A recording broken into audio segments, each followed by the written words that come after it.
땅에 사람이 태어나서 이 땅을 떠나는 순간까지 모든 사람은 한 가지 공통적인 소원이 있고 소망이 있습니다. 그것은 곧 건강입니다. 이 땅에 태어나서 이 땅을 떠날 때까지 건강하게 살다가 건강한 몸으로 떠나는 것이 모든 사람에게 소망일 수가 있습니다. 지금 이 시대는 질병의 시대입니다. 현대 문명이 발달하면 발달할수록, 과학이 발달하면 발달할수록 질병이 점점 없어져야 되는데 신종 질병이 듣도 보도 못했던 이런 질병들이 하루가 다르게 계속해서 증가하고 있습니다. 만병이란 말이 있습니다. 이 말이 무슨 말이냐면 사람 작은 체구 하나에 질병이 10,000가지 이상이 발병할 수 있다는 것입니다. 오늘 이러한 시대를 살아가는 우리들에게 공기가 병들었고 물도 병들었습니다. 땅도 병들었습니다. 이 땅에 어느 누구도 장담할 수 없는 것은 모든 사람에게는 질병이 없는 사람이 한 사람도 없습니다. 자신이 모르는 병이 몸속에 있는데도 우리는 모르고 자각 증상이 전혀 없습니다. 완전한 건강을 자랑할 사람은 아무도 없습니다. 운동을 많이 하고 아무리 좋은 영양 섭취를 많이 한다 해서 그 건강 관리가 결코 완전하지는 못합니다. 하나님께서 해주셔야 됩니다. 모든 것을 고치시는 하나님, 우리 육체뿐 아니라 내 영혼뿐 아니라 환경에 고장난 것들이 있습니다. 재생불량입니다. 그런데 하나님께서 재생하시는 분이 계세요. 다시 서십니다. 고철덩어리 같은 내 인생을 다시 하나님께서는 거두셔서 다시 가장 귀한, 이 시대 꼭 필요한 그런 도구로 쓰는 사람이 있습니다. 귀를 기울이시기 바랍니다. 하나님께서는 인류 최초로 사람을 지으셨을 때가 천지창조 6일째 날입니다. 6일째 날 하나님께서 사람을 지으시고 가장 먼저 선포하신 말씀은 지난주에 말씀을 들으셨습니다. 창세기 1장 28절에 말씀하시기를 복을 주어 하시는 말씀은 생육, 번성, 충만, 정복, 다스리라. 이것을 가리켜 오복이라고 말합니다. 세상 사람들도 성경에서 나온 이 5가지 복을 가리켜 자신들도 오복이라고 그렇게 부르고 있습니다. 그런데 여기 복이란 말이 가장 먼저 사람에게 최초로 주어진 복이란 이 말은 기억하십니까?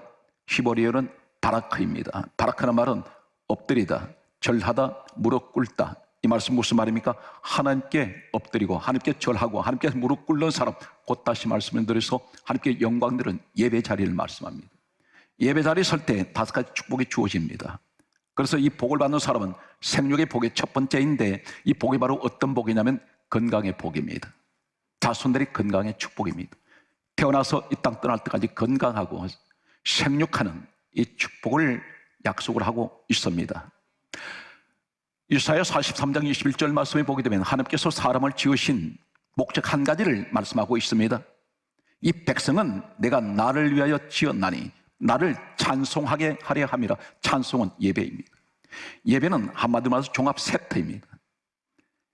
예배 속에는 말씀이 있습니다. 찬양이 있습니다. 기도가 있습니다. 우리 믿음이 있습니다.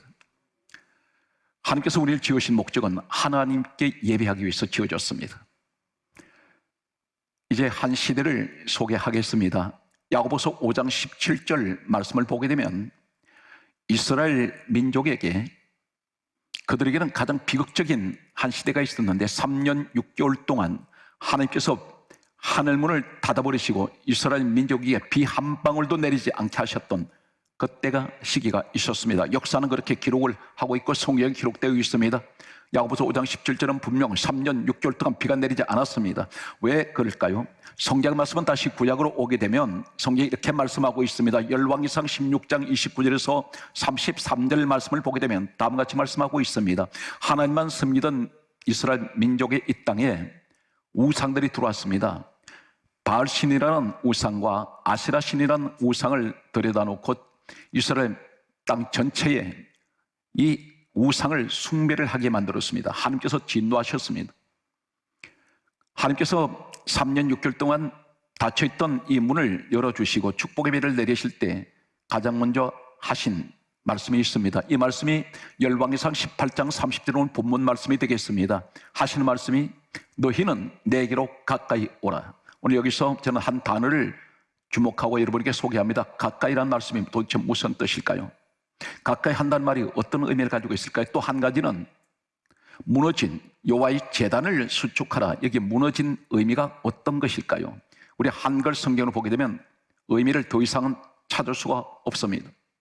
우리 성경 말씀은 이렇게 기록하고 있습니다. 먼저 여기서 무너진 이 말이 구약 성경은 히브리어로 원어가 기록되었는데 히브리어 원어에는 오늘 열왕기상 18장 30절에 말씀하시는 무너진 여호와의 제단을 수축하라. 무너진 이 말은 히브리어는 하라스입니다. 하라스. 이 하라스란 말이 어떤 의미를 가지고 있을까요? 제단 무너졌습니다. 정확하게 하나님께서 이 시대를 향한 믿음의 사람들에게 주시는 경종이었습니다. 이 시대는 예배가 무너진 시대입니다. 다 무너졌습니다. 예배 무너지다 보니까 기도가 무너져 버렸습니다. 믿음이 무너져 버렸습니다. 다 무너집니다. 신앙생활의 가장 중요한 핵심은 예배 중심이 되어야 됩니다. 예배를 통해서 선교가 이루어지고 예배를 통해서 전도가 이루어지고 예배를 통해서 섬김, 봉사가 이루어진다는 사실입니다. 봉사만 열심히 하고 예배를 무시해버렸을 때 이슬람 신앙 나중에 완전히 신앙을 다 팔아먹어버립니다. 세상 모습으로 돌아가 버립니다. 예배를 멀리하는 사람은 시험이 늘 도사리고 있습니다. 봉사는 열심히 하는데 항상 시험이 잘 듭니다. 오늘 여기에서 무너진 제단을 수축하라. 이 제단은 예배를 말씀드리는데 이 제단이 어디 있습니까? 바로 오늘날 주의 몸된 교회 안에 있습니다. 그런데 교회 안에 교회 예배 제단이 무너져 버렸습니다. 이 단어가 히브리어 무너진 이 말은 하라스. 이 하라스 단어를 어디에 쓰고 있을까요? 내가 하나님과 예배가 무너졌을 때 이 무너져버린 예배는 무엇을 말합니까? 예배에 관심이 없습니다. 그러면서 밖에 나가서는 나는 예배는 드리지 않으면서도 나는 예수 믿는 사람이라고 말하는 사람들이 상당수가 많습니다. 이 하라스란 단어가 구약성경에 똑같이 사용하는 같은 단어가 어디에 소개되고 있느냐면 시편 58편 6절 말씀에 보게 되면 꺾어서서 꺾어져 버렸다는 것입니다. 이 꺾었다는 게 뭡니까? 하나의 나무 토막이 부러져 버렸습니다. 절단되어 버립니다. 하나님 관계, 내 관계 끊어져 버립니다. 분명 하나님께서는 바라크, 엎드리고 절하고 무릎 꿇는 자, 그리고 이사야 43장 21절에 이 백성은 내가 나를 위하여 지었는데 나를 찬송하라고 했더니 예배를 무시해버렸습니다. 예배가 무너진 이 자리. 하라스 이 말은 시편 58편 6절에 너와 내 관계는 꺾어져 버렸다는 것입니다. 부러져 버렸습니다. 두동강 나버렸습니다. 이것이 무너진 이 의미입니다. 또 한 가지는 성경 말씀 보게 되면 이사야 22장 19절 말씀에 보게 되면 지위를 낮추시며 이 말씀이 바로 오늘 본문에 말씀하고 있는 열왕기상 18장 30절에 말씀하시는 무너진 여호와의 제단 수축하라. 이 무너진 의미 하라스입니다. 지위를 낮추신다 했습니다. 누가 낮추십니까? 하나님께서 끌어내려 버리신다는 것입니다. 낮추신다는 이 의미는 다른 말로 끌어내리신다는 것입니다. 무엇을 말합니까? 각자의 신분의 자리가 있는데 그 자리 그대로 두지 아니하시고 하나님께서 영광 돌리지 않는 예외의 자리를 무너져 버렸을 때에 하나님께서는 그것을 지위를 낮추시며 끌어내리실 것을 말씀합니다. 이것이 대단히 우리에게는 위험한 그런 단어입니다. 또 한 가지는 무엇을 말씀하고 있습니까? 성경 말씀 보게 되면 에레미야 50장 15절 말씀은 이렇게 말씀하고 있습니다. 허물어졌다는 이 말씀이 하라스입니다. 열왕기상 18장 30절에 무너진 이 말씀과 같은 하라스입니다. 너는 허물어졌다. 허물어졌으니 하나님께서 뭐라 말씀합니까? 너는 네가 행한 대로 내가 갚아주고 내가 너를 보복할 것이다. 무서운 말씀입니다. 하나님 영광을 위해서 너를 지었더니 내 관계 예배를 무시해버렸으니 하나님을 무시하는 것이라는 것입니다. 그래서 예배를 통해서 하나님께 영광을 받으셔야 될 이 자리가 너는 무릎 꿇지 아니하고 너는 엎드리지 아니하는 이 신앙, 예배 신앙은 엎드리고 무릎 꿇는 신앙입니다. 그런데 너는 너 인생 무너졌으니 허물어졌으니 나도 너에게 그대로 해줄 것이다. 그러면서 여기서 보복하신다는 말씀이 예레미야 50장 15절에 허물어졌으니 이 말씀이 바로 하라스입니다. 또 한 가지는 에스겔 13장 14절 말씀 보게 되면 회색의 담을 허물어, 대단히 중요한 말씀입니다. 땅에 넘어뜨렸느니라 이렇게 말씀합니다. 넘어지게 만들었다는 것입니다. 회색의 담이 무엇일까요? 회색 칠이라는 것은 담에다가 회색 칠을 해놓았습니다. 회색 칠은 하얀 칠입니다. 그 안에 집이 있는데 그 안에 살고 있는 담 안에 있는 사람들, 근데 겉으로 보기에는 하얗게 칠해져 있습니다. 신약에 와서 예수님께서 다음 같은 말씀을 이 사실에 관해서 이렇게 말씀하셨습니다. 회색의 담이 무엇일까요? 회색 칠을 해놓은 이 내용을 가리켜서 성경 말씀하기를 마태복음 23장 27절에 다음같이 말씀하고 있습니다. 화 있을진저 외식하는 자들아, 그렇게 말씀하시면서 너희는 회칠한 무덤 같으니 겉으로는 아름답게 보이나 너 안에는 죽은 사람의 뼈다귀가 있다는 것입니다. 뼈와 더러운 것이 가득하도다. 외식하는 신앙을 말합니다.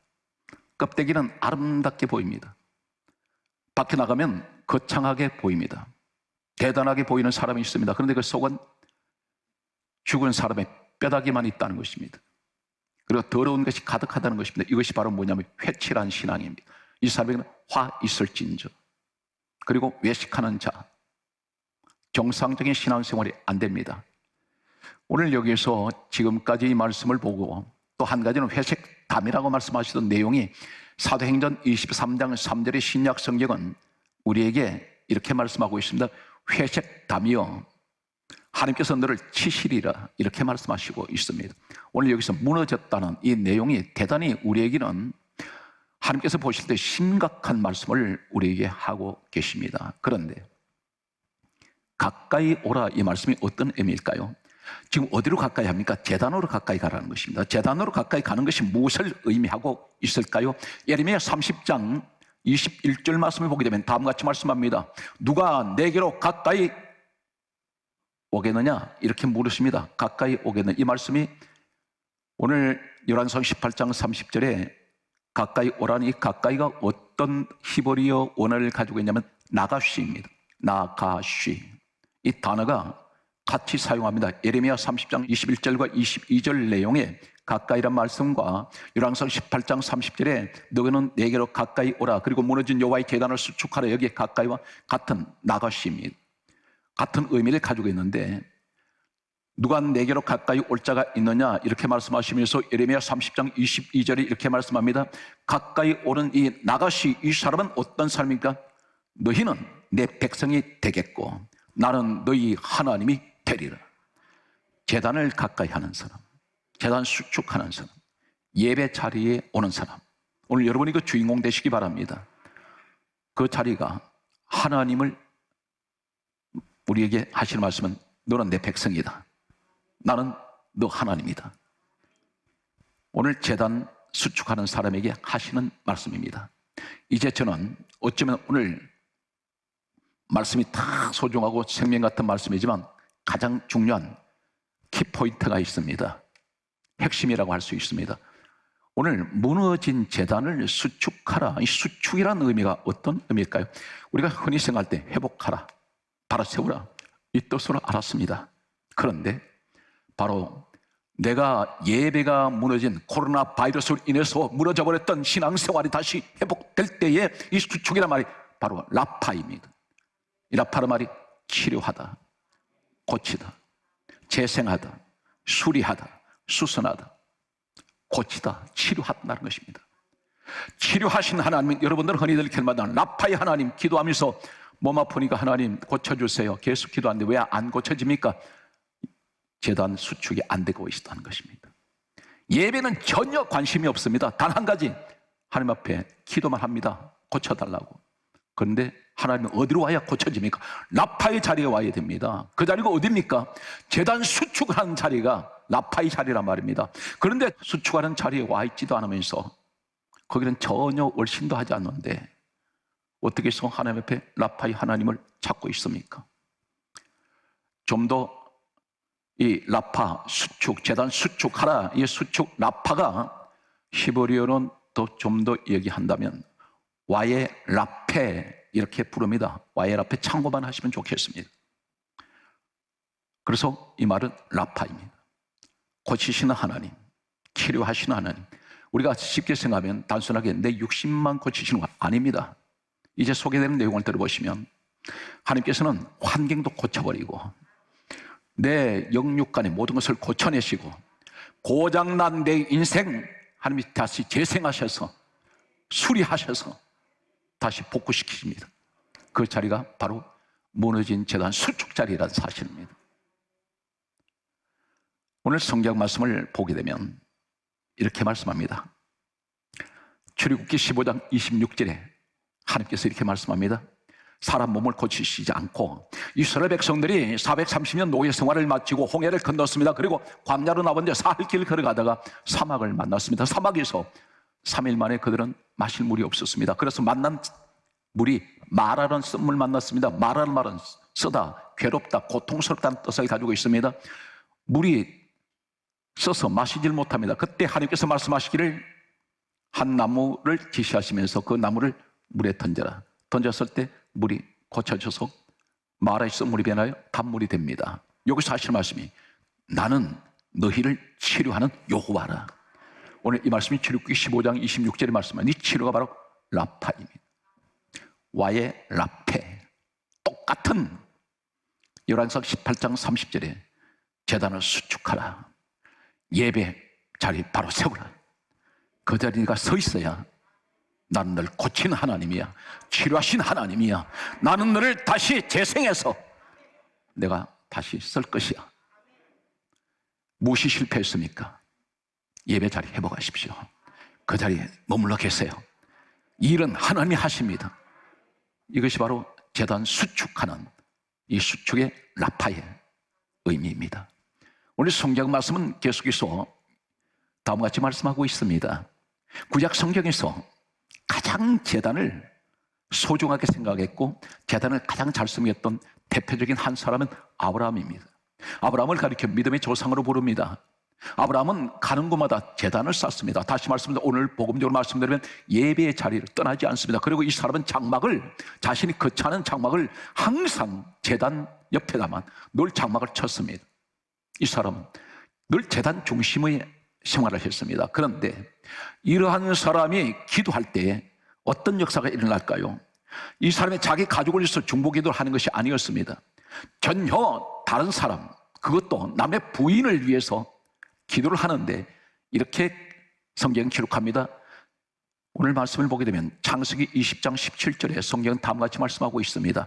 아브라함이 여호와께 기도하며 여호와께서 아브라함의 기도를 들으시고 아비멜렉과 그 아내와 그 여종을 치료하사, 여기서 라파가 나옵니다. 치료하사 출산하게 하셨더라. 남의 부인 아이 가지지 못한 것, 그 남의 부인 몸종까지도 아브라함이 기도를 해줬더니 이 중보 기도가 하나님께서 바로 들으시고 그 여자들을 치료하셔서 불임증을, 아이를 낳지 못하는 여자에게 아이를 낳게 하셨습니다.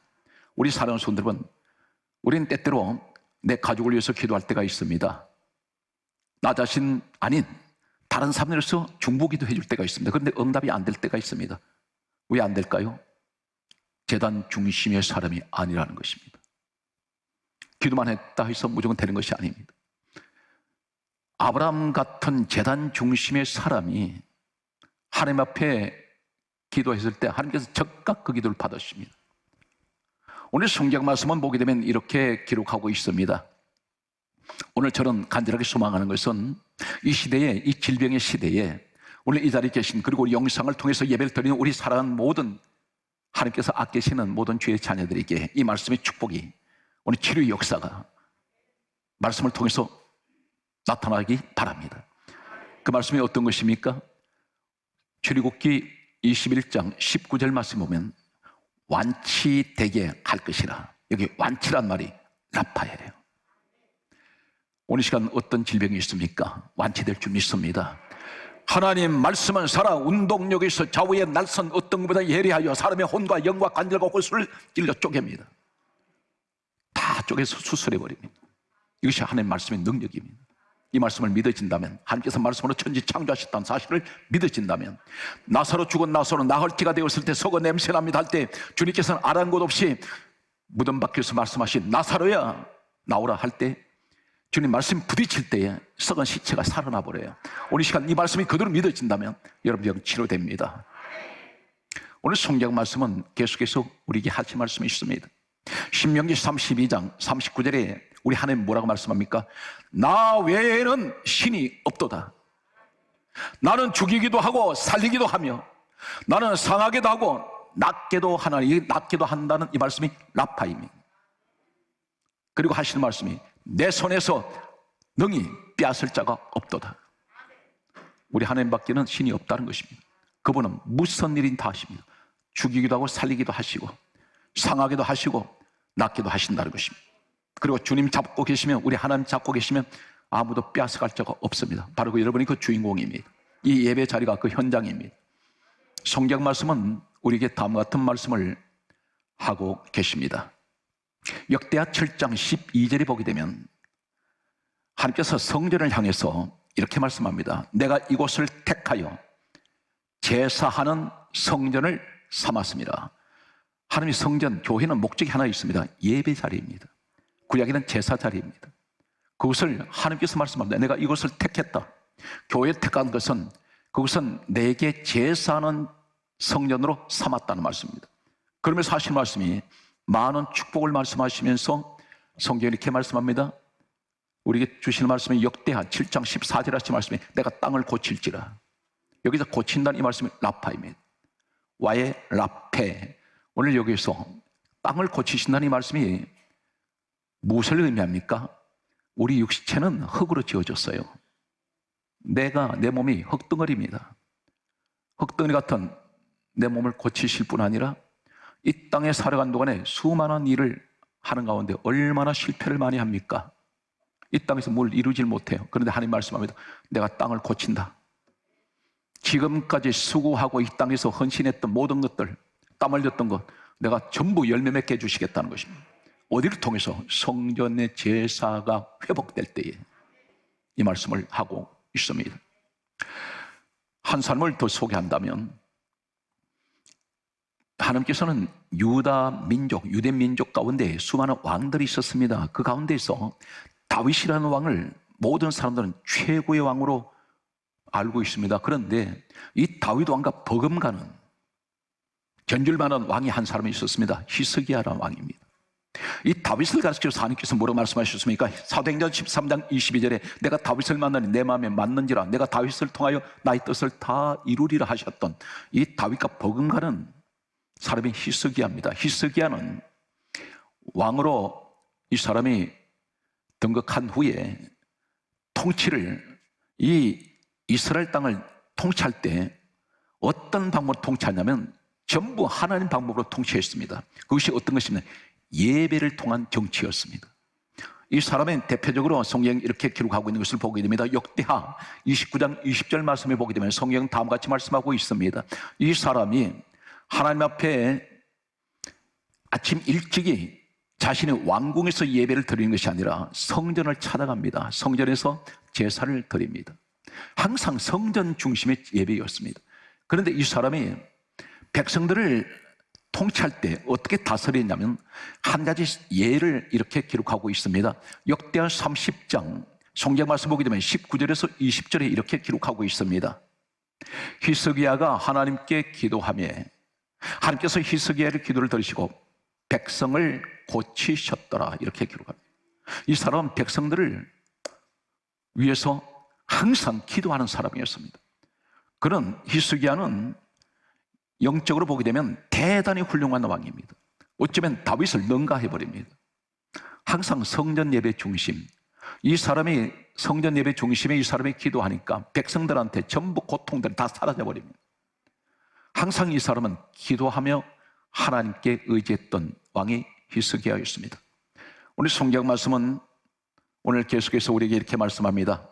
시편 147편 3절 말씀은 하나님께서 말씀합니다. 상심한 자를 고치시며, 이 고치시며 이 말씀이 라파입니다.